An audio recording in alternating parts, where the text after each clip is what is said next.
தேவனுக்கு இந்த உலகத்துல ஒரே ஒரு செல்ல பையன் நான் தான். நீங்கள சொல்ல மாட்டீங்களா? நான் தான். அட நான் தான். அட சொல்லிக்கிட்டு இருக்கேன் நான் தான்மா. ஐயா நான் தான். இதுல மட்டும் விட்டே கொடுக்க மாட்டேன். இந்த உலகத்துல ஒரே ஒரு செல்ல பையன் நான் தான்.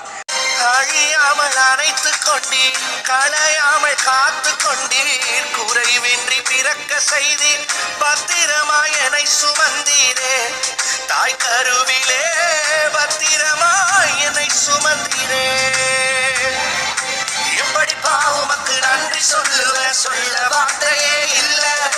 நீங்க போதும் என் வாழ்க்கை முழுவதும் வேறு ஆசையே இல்ல. எப்படி பாவமக்கு நன்றி சொல்லுவேன், சொல்ல வார்த்தையே இல்ல. நீங்க போதும் என் வாழ்க்கை முழுவதும் வேறு ஆசையே இல்ல.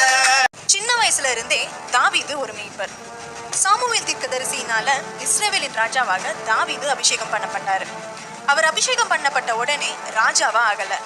அந்த நேரத்துல சவுல் தான் இஸ்ரவேலின் ராஜாவா இருந்தாரு.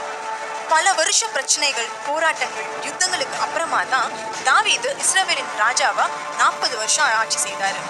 எருசலேம்ல தான் தேவாலயத்தை கட்டணுன்றனால தாவீது எருசலேமை கைப்பற்றி அதை இஸ்ரவேலின் தலைநகராகவும் மாற்றினாரு.